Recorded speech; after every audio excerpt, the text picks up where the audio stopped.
Okay, good morning, everybody. Good morning, ladies and gentlemen, and thank you for joining us for the Immutep webcast to discuss the company's new clinical data released today regarding cohort B of the TACTI-003 trial.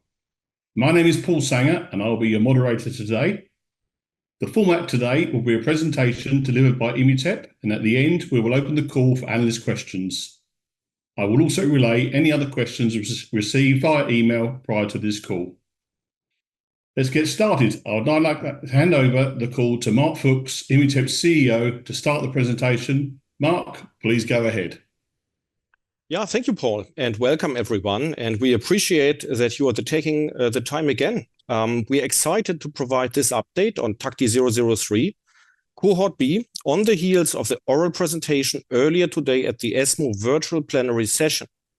These ESMO sessions are presentations of the latest original scientific data from clinical trials, and as it relates to phase 2s, ESMO selects trials which demonstrate remarkable therapeutic benefit, scientific insight, or progress in an area of unmet medical need, and possibly we fulfilled all three of these aims. With me from the Immutep team are Dr. Florian Vogl, our Chief Medical Officer, and Christian Mueller, our Senior Vice President of Strategic Development. So let's start. So we have here my forward-looking statement, and I have only one initial slide just to set the background, and I promise not to spend too much time here, as for most of the audience, this will be known. But as a reminder, please keep in mind that eftilagimod is a unique antigen-presenting cell activator and the only MHC class II agonist in clinical development. So it's not an anti-LAG-3 concept. It delivers a powerful immune activation, and it has been seen across multiple different cancer indications that FD has a complementary effect with Keytruda, the top-selling drug in oncology. And this leads to encouraging efficacy across so-called hot, tepid, or cold tumors, regardless of PD-L1 expression. And this includes patients with high, low, and also no PD-L1 expression. Now, before I turn over to Florian, I doubt that he will be still awake, but I would like to thank Professor Robert Metcalfe from the Christie's NHS Foundation Trust in Manchester, UK, for his presentation at the ESMO virtual plenary session and all the discussants for the valuable insights. So it has been a full hour of eftilagimod head and neck cancer CPS negative patients. Despite all the oral presentations at top conferences, Immutep's data has been selected for to date. It is not an everyday event to see such a great reception and the data discussed at the top clinical scientific format globally. And with that, I turn to Florian. Yes, thank you, Marc. And as we are talking about head and neck cancer patients with negative PD-L1 expression today, the way PD-L1 expression is measured is using a combined positive score. The CPS, which is an FDA-approved predictive biomarker for anti-PD-1 directed therapy in head and neck squamous cell carcinoma. These patients do not express PD-L1 at all, or more technically said, they have a CPS of less than 1. There are two main treatments that are available as standard of care for this particular patient population, as shown in the graphic on the slide. To the left, Keytruda, in combination with platinum-containing chemotherapy, is FDA approved. In the KEYNOTE-048 trial, this combo yielded an objective response rate of 31%, a median progression-free survival of 4.7 months, and a median overall survival of approximately 11 months. Another standard of care alternative is cetuximab, an antibody directed against EGFR, plus platinum-containing chemotherapy, which leads to higher objective response rates and PFS, but similar overall survival. This means that this group of patients has only limited treatment options, and all of them contain chemotherapy that is relatively toxic. Keytruda monotherapy was also evaluated in the KEYNOTE-48 study and yielded an ORR of approximately 5% in this group of patients with no PD-L1 expression. The median PFS was 2.1 months and median overall survival was approximately 8 months. So Keytruda as monotherapy is not approved as first-line treatment of patients with CPS less than 1. It's important to note that the quality and duration of responses, or DOR, and number of patients with prolonged stable disease are decisive for translating into longer survival. Typically, the duration of response is much better with IO-only therapies. For example, in the KEYNOTE-48 trial, duration of response for Keytruda monotherapy is greater than 22 months versus just about 7 months when combined with chemotherapy. Cytotoxic drugs that are directly killing tumor cells, like chemotherapies or cetuximab, are known to be very effective in the short term, but by doing so, select more resistant tumor cells, leading to shorter overall survival, despite the high ORR initially. So the group of patients with CPS negative head and neck cancers have a high unmet medical need for safe and efficacious, and if possible, chemotherapy-free treatment options. On slide 5, you see the study design for the TACTI-003 trial.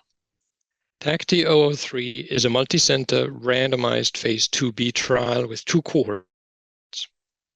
Cohort A included patients with CPS greater 1 to test FD in combination with Keytruda versus Keytruda alone in first-line head and neck squamous cell carcinoma. Today, however, we're focusing on cohort B. These are the patients with CPS less than 1 who received FD in combination with Keytruda. These patients could not be randomized in this study because Keytruda is not approved as monotherapy in this setting. So patients were treated with FD and Keytruda for a maximum of 2 years. Radiological assessments were performed every 9 weeks for 36 weeks and thereafter every 12 weeks. Primary endpoint is ORR per RECIST 1.1 criteria, and the secondary endpoints include ORR by iRECIST, which I will discuss in more detail shortly. Cohort B included 33 patients, of whom 31 were evaluable for ORR. On slide 6, you see the baseline characteristics of the 31 evaluable patients. The CPS used for enrollment was assessed using the FDA-approved kit. The median age of patients was 64 years, 74% were male. The HPV status plays predominantly a role in patients with cancer of the oropharynx. And of those 11 patients in this cohort, 64% are HPV negative, which is usually a poor prognostic factor. By and large, the baseline characteristics of patients in cohort B are comparable to those in KEYNOTE-48, except for a slightly higher proportion of patients with metastatic disease in our trial. The median exposure for eftilagimod was 23.7 weeks with a maximum of 63.3 weeks, and for pembro Keytruda was 22.1 weeks with a maximum of 63.1 weeks. Moving to slide 7, FD in combination with Keytruda continues to show a good safety profile, and we are very pleased by this data. Importantly, there were no new safety signals observed. The table on the left is a summary of treatment-emergent adverse reactions, and as shown, the discontinuation due to toxicity is rare. Immune-mediated adverse reactions that are typical for anti-PD-1 checkpoint inhibitors alone were seen in 39% of patients, and this is in line with expectations for Keytruda alone, as reported in the Keynote 48 study. We did see local injection site reactions in 18% of patients, which is expected for the treatment with FD, which is given subcutaneously. Important to note, all of these local injection site reactions were of grade 1, meaning the lowest grade. And overall, we are glad to see that this study once again confirmed the strong safety profile of FD in combination with Keytruda, as this is the basis for all different combination possibilities. On the next slide, slide number 8, you see a summary table for clinical response, and I believe we have reason to be very excited about this data.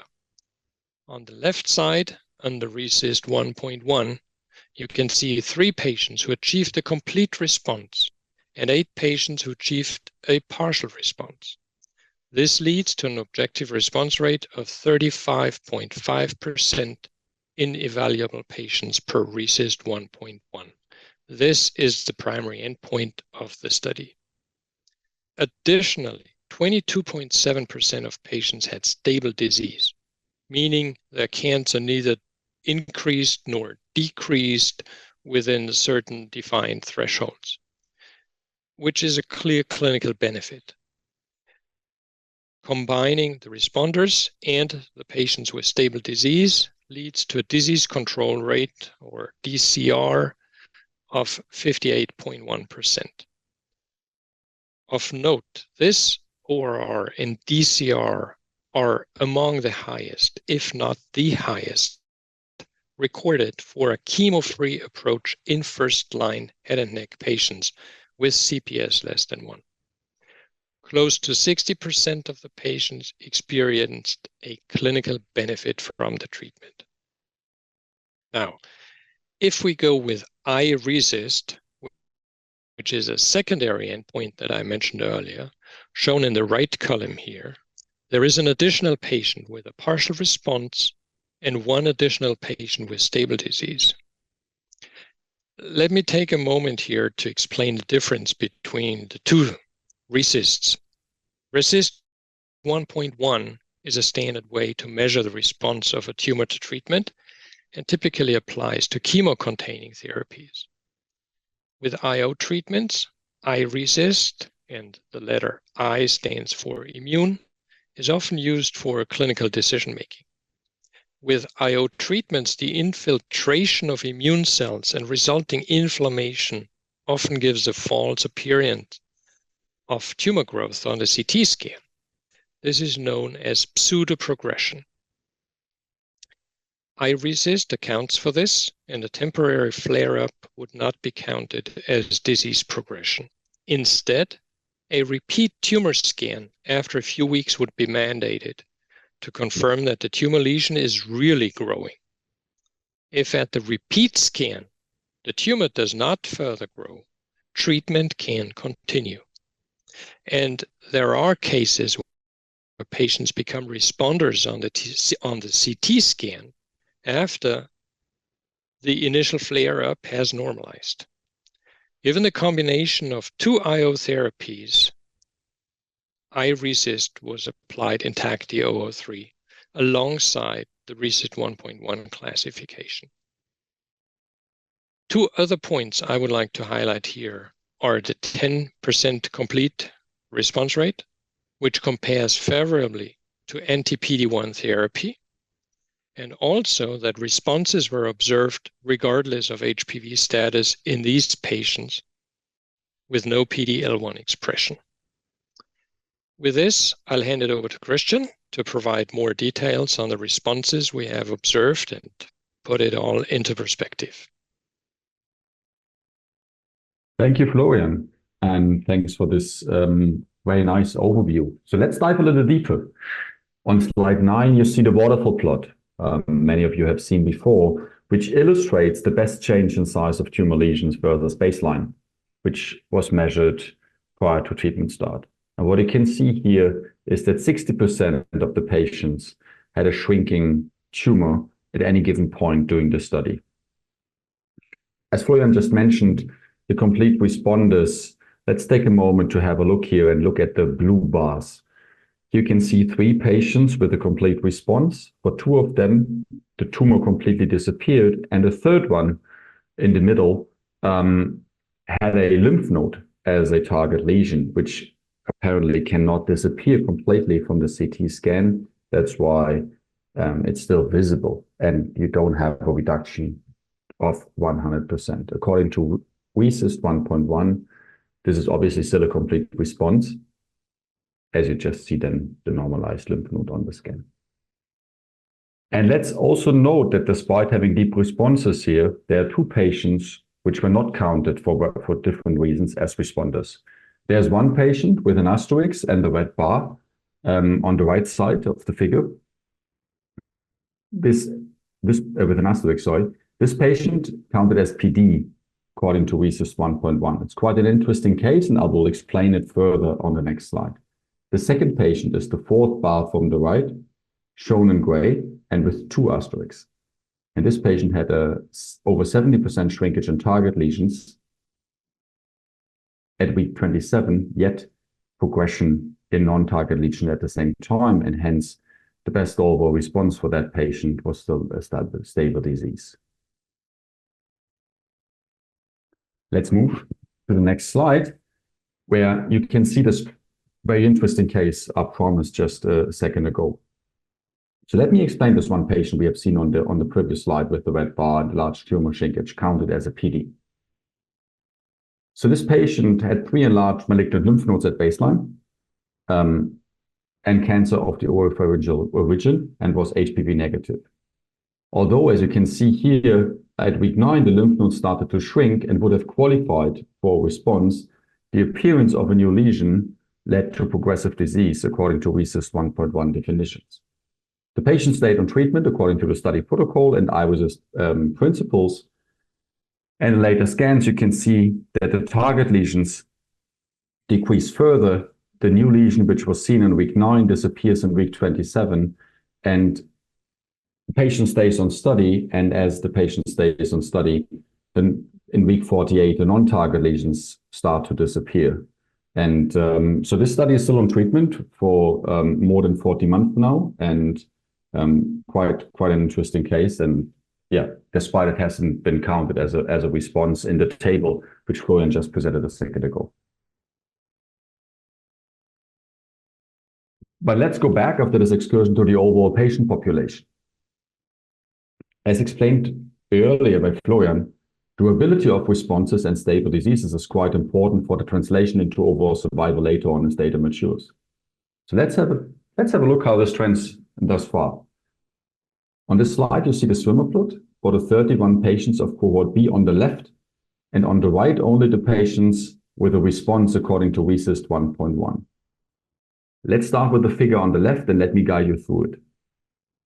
Each line, a lane, represents 1 patient, and the arrows at the end indicate that the patient is still on treatment at time of data cutoff. The triangles indicate a response at each time point, and the color indicates the outcome according to RECIST 1.1 at this time point. For example, the blue triangles represent complete response at that time point. And patients are sorted, as you can see, by the time on study, with the longest being up top.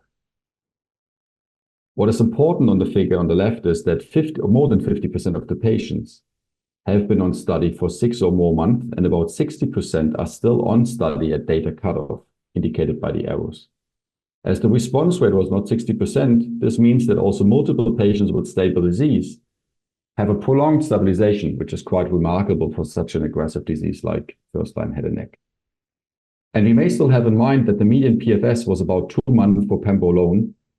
And although time on treatment is not exactly the same as PFS, this tracks pretty well here for the combination compared to pembrolizumab alone. And let's now switch to the figure on the right side, which displays only patients with a response according to RECIST 1.1.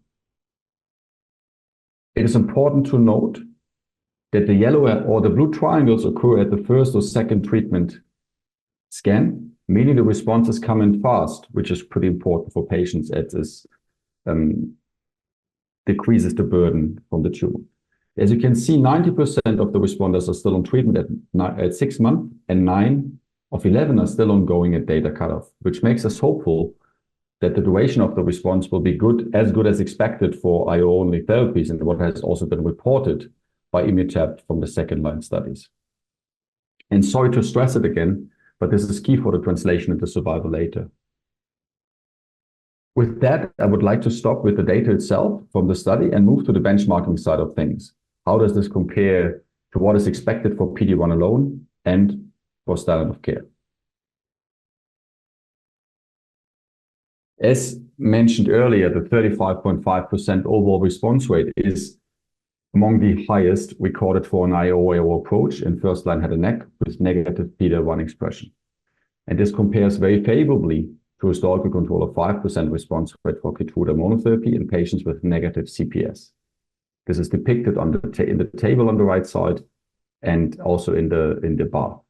And you may note that the confidence intervals here do not overlap. Notwithstanding that these results are from 2 different trials, we know that anti-PD-1 therapies typically do not work well in patients with negative PD-L1 expression. So to see a greater than 7-fold increase in response rate is obviously very encouraging for us. Not to forget that Keytruda alone does not lead to any complete responses, or that these haven't been observed, in contrast to the 10% we see here in cohort B of the TACTI-003 study. For us, given the comparable baseline disease characteristics in KEYNOTE-048, this is a clear signal that FD helps to increase the ORR of pembro for patients with head and neck and CPS of less than 1.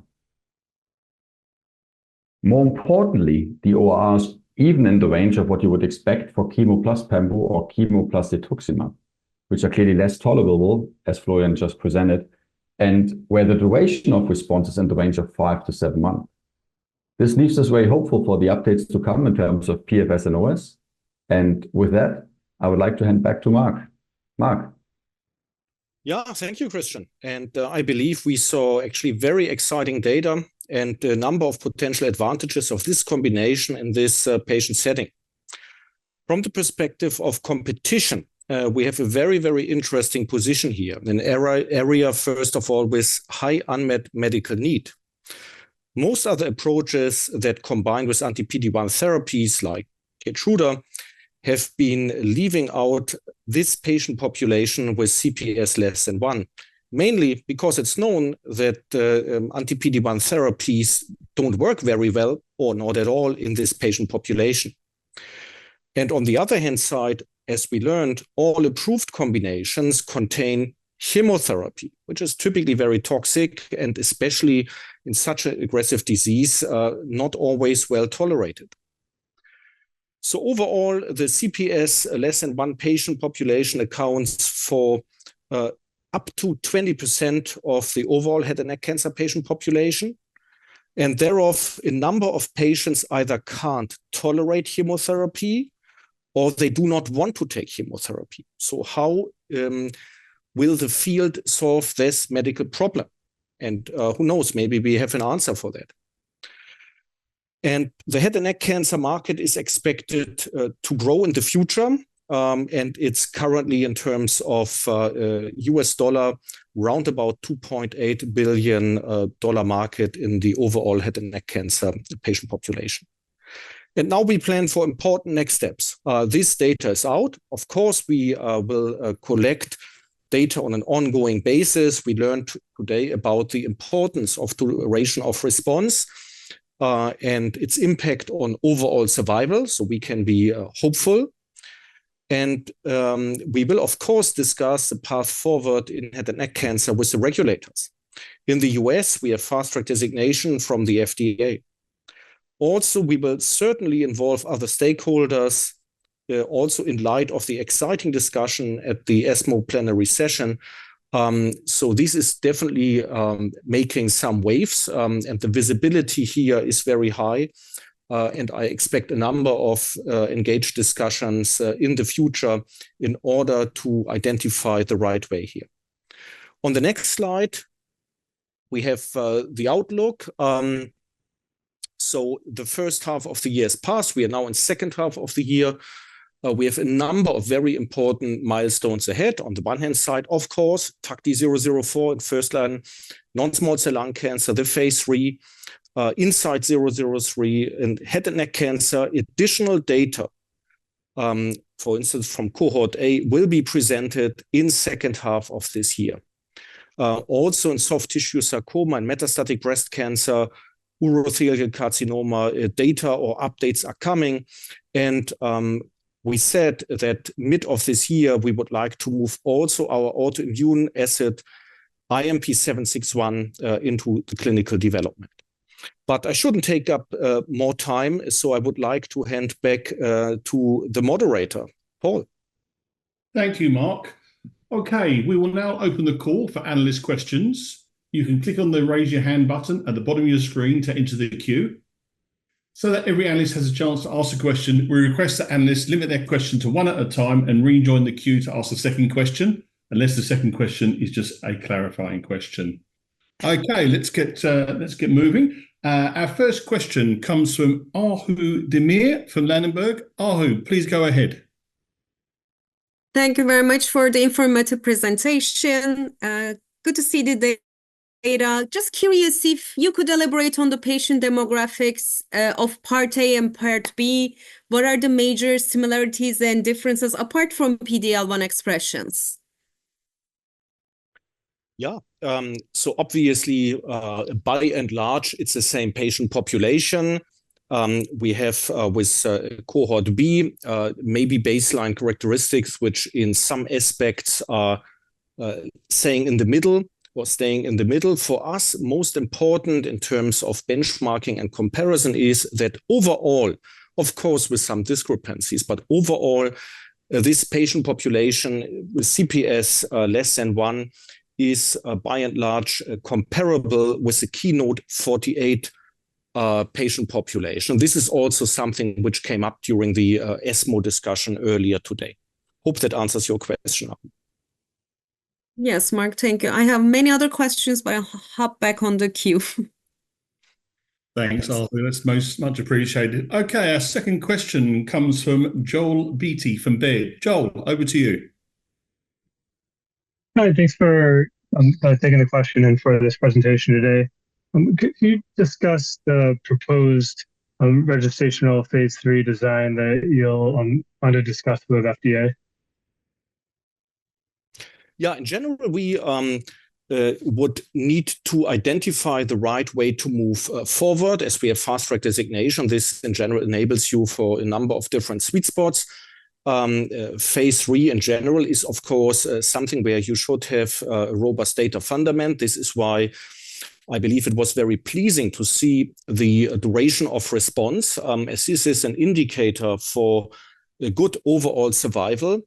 And just to mention the benchmarks there again, in terms of overall survival, for instance, with cetuximab and chemotherapy, you talk about round about 11 months. And the same applies for pembro plus chemo, round about 11 months. So we will collect more data.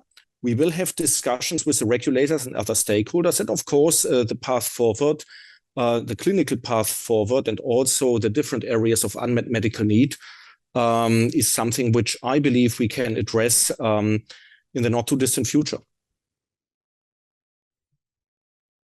Great, thank you. Thanks for your question, Joel. Okay, the next question comes from Thomas Joachim from Bells. Thomas, over to you.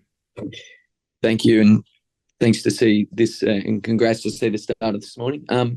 Question on the 3 complete responders. Could you perhaps just give a bit more color on those, including how those clinical outcomes have panned out for those 3 patients? Thank you. Yeah, thank you, Thomas. First of all, it is indeed very encouraging to see 3 complete responses out of 31 patients, around about 10%. I think the one patient where you saw the bar not quite reaching 100%, Christian already mentioned. This patient has a lymph node as a target lesion, so obviously a lymph node will never disappear, but once it shrinks under treatment back to the physiological side, typically below 10 millimeters, it's no longer considered to be cancer, but simply the normal physiological lymph node. So this is why this patient has by definition not 100% shrinkage, as the lymph node will not go away under the treatment. For the other two, complete responses, so complete disappearance of the target lesions, maybe Christian or Florian, if you could provide a bit more color here.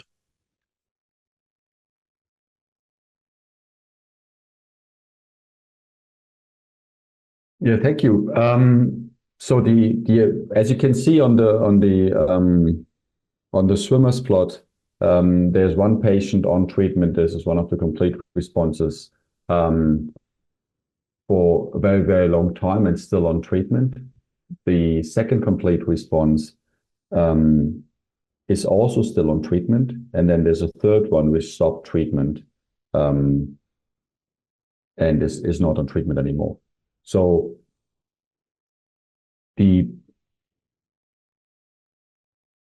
I believe from a clinical perspective, complete responses are definitely more favorable. But in the end, as Marc said, I believe it's very important to understand the durability of responses itself. And if you have a patient with a partial response being on treatment for quite a while, it's really good. If you have a complete response, obviously it's even better. So we are very pleased with these three patients. Great. Thank you very much. Thanks, Thomas, for your question. Okay, next question comes from Jason McCarthy from Maxim. Jason, over to you.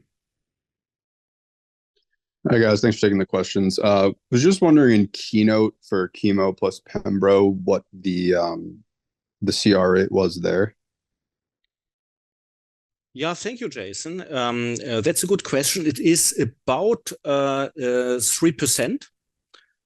So interestingly, if you look at the complete response rate and this very aggressive disease, which is also socially extremely difficult, if you have practically deformations in the face and neck region, with Keytruda alone, you typically see no complete responses in this setting. When you combine, and might be also a good comparator, it's not approved, but there has been a study combining Ipi and Nivo, so anti-PD-1 and anti-CTLA-4, they achieved round about 4% complete response rate. Pembro chemo round about 3%, and also cetuximab plus chemo, so EGFR targeting plus chemotherapy, so relatively aggressive, high overall response rates in terms of complete response rate between 2 to 3 to 4%. Thank you. Thank you, Jason. Thanks for your question, Jason. Next question comes from Madeleine Williams at Wilson's. Madeleine, over to you. Hi, Marc and team. Thanks for taking my question. I just wondered, in the early discussions that you're having with, clinicians and KOLs, their thoughts, in comping this to chemo, and obviously, you're sort of getting similar overall response rates, but their thoughts in going forward treating patients and moving away from standard of care using chemo, and sort of the early discussions that you're having there. Yeah, this is a very good question, and relates to a certain degree also to the discussion earlier today at the ESMO virtual plenary sessions, where 4 different key opinion leaders discussed different potential ways. Indeed, there is a high unmet medical need for a chemo-free setting, so this is definitely an option. Of course, you can always combine with chemotherapy. So from a combination strategic point of view, there are different options available. I mentioned already high unmet medical need for patients who do not want to take chemo or who simply can't tolerate chemotherapy. And for such a trial in general, it's always a question, what should be the comparator arm? Just for the sake of argument, if you look at that, patients who can't tolerate chemotherapy, all approved standard of care is with chemotherapy. So what should be your comparator arm? Best supportive care. So that's there are interesting questions in terms of the way forward. And what we heard at the ESMO plenary session, a completely independent discussion, which is not a marketing show for the company, just to be very clear. But I heard a proof of concept, important study in the light of the criteria from ESMO, warrants further development and investigation, and also the impact of duration of response has been discussed. So many different factors which can lead to different ways to move forward. And this is why it is critical to have sober and robust discussions with the regulators and the key players in the field. Thanks, Marc. Thanks for your question, Madeleine. Ahu, thanks for being patient. You can ask your second question. Thank you. Thanks again. And so a couple questions for me, if I may, Marc and the team.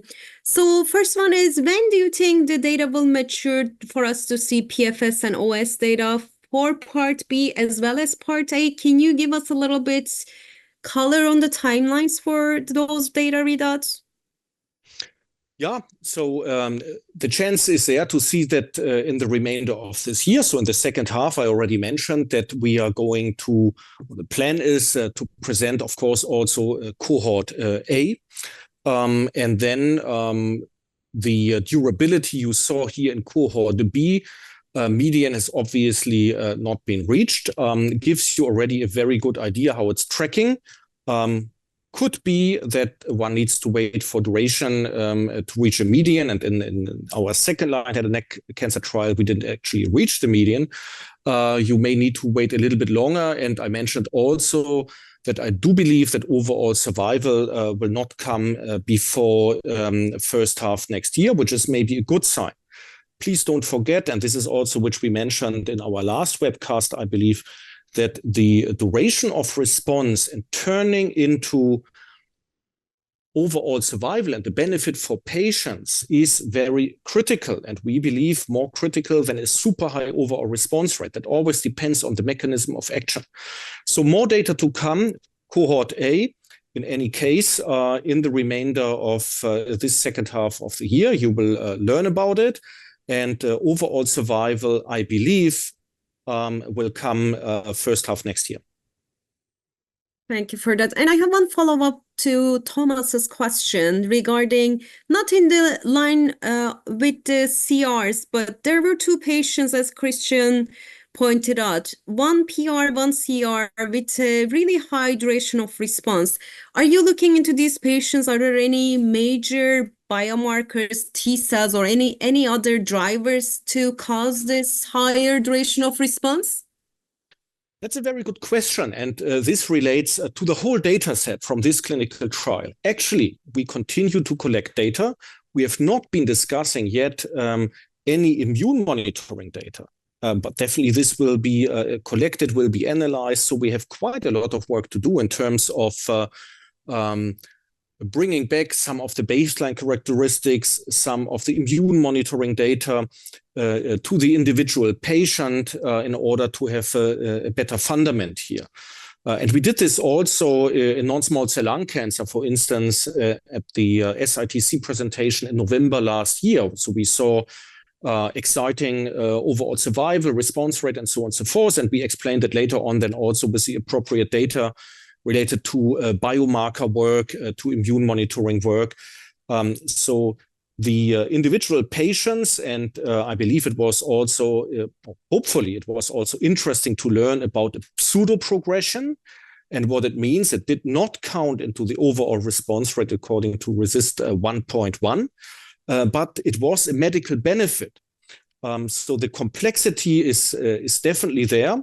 And we look at the individual patients in light of immune monitoring baseline characteristics. And you will learn more about this also in the period of time to come. Okay, one clarification question, Marc, a follow-up question. You remarked a lot of points regarding RECIST-I and RECIST 1.1. What is the agency's view based on your experience and discussions with them about iRECIST being considered for the approvability of the drug. So what is the thought on the agency side when it comes to those two measurements? First of all, I believe it's good if you have both available, like we have primary endpoint RECIST 1.1 and iRECIST secondary endpoint, especially as sometimes with IO combinations, you need to make the treatment decision based on the judgment of the individual principal investigator based on iRECIST, while you have as a more established measurement, certainly RECIST 1.1. However, going to the regulatory side of things, overall response rate is nice and fine. And it's, of course, important to see tumor shrinkage with good quality, good durability. At the end of the day, overall survival, especially for head and neck cancer, but also for other diseases, is a decisive endpoint the FDA, predominantly the FDA, but also the EMA will look at. And here you have a setting where you do not need, unfortunately, for the patients, where you do not need to wait too long for overall survival. So RECIST 1.1 is a standard. One should have it. iRECIST treatment decision, secondary endpoint, I believe also valuable, provides some more insight, especially in terms of IO combinations. Reality is your endpoints need to translate into better overall survival. And we didn't really discuss it, and it's typically not a question, also with good safety. When you look at some other treatments, has also been discussed today, where you have 75% of patients experiencing a grade 3 adverse event. So how good is the quality of life in some of those combinations? It's another important question. Yeah, makes sense. Thank you very much for taking my questions. Thanks, Ahu. Thank you, Ahu. Next question comes from Andrew Payne from CLSA. Andrew, over to you. Yeah, thanks for taking my question. Just keen to know the HPV status for the overall population. I can't see them in the presentation. You're just wondering if there's any other factors at the baseline that may affect the response rate, either positively or negatively.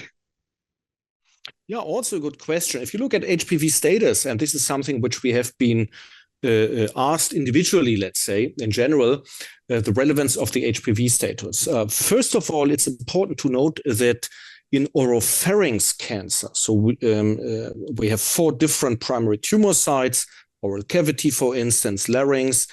For oropharynx, HPV status plays a big role. In all other primary tumor locations, it's known, it's in the literature, that your HPV positive status is typically less than 6%. So in oropharynx, when we talk about HPV here in this study, this is where it is a mandatory assessment. This has been, if I recall correctly, about 11 patients, and 64% of them have been HPV negative, meaning the majority of patients had a worse prognosis, because HPV positive is typically a better outcome, or indicates a better chance for the patients to have a better outcome from treatment. Tumor genetics are being better, and it's not induced by alcohol or tobacco consumption, if I can phrase it that way. So we do not have here in the baseline characteristic, let's say, a factor, HPV, which would make you expect that we see a higher overall response rate. Okay, that's great. Thanks. Oh, thank you. Thanks, Andrew. We have time for one last question, and that is going to come from Thomas. Thomas, welcome back. Thank you. I was just wondering if you could perhaps provide any color on the duration of response and how that compares to expectations or results from Keynote-048 or with the cetuximab chemo combo. Thank you. Yeah, thank you. Duration of response, indeed, very important, as mentioned many times. Keytruda alone, typically, also in other indications, typically delivers a good duration of response. And also Ipi/Nivo delivers typically, not approved in head and neck cancer, but in that study, a good duration of response. So IO therapies do have the chance to deliver a good duration of response. whenever you add chemotherapy into the mix, the duration of response shrinks. So approved standard of care, CPS below 1, is cetuximab, GFR, plus chemotherapy. Duration of response, if I recall correctly, in the different trials is between 4 to 5 point something months. And I believe for Pembro plus chemo, roundabout 6 months.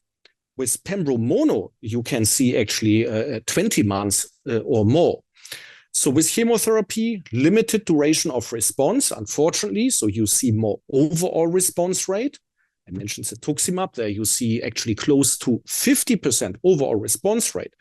But the quality of the response is unfortunately weak and not very durable. And this is what makes our approach very interesting, provided that the duration of response tracks well. And you saw the swimmer plot, you saw the 6-month line for the responses. So that was on the right-hand side of the chart. And I believe there is reason for excitement there. Thanks very much, Marc. Thanks for the question, Thomas. Now, that's all we have time for regarding questions. A big thank you to all the analysts that submitted questions today. I will just hand back now to Marc for his concluding remarks. Back to you, Marc. Yeah, thank you all very much. I appreciate that you took the time and have been listening to this presentation. I hope everyone is excited. I believe there's all reason to be excited and to look positively at this data set. And I would just like to use the opportunity also to thank ESMO again for the discussion earlier today. And with that, I would like to say goodbye. Thank you so much.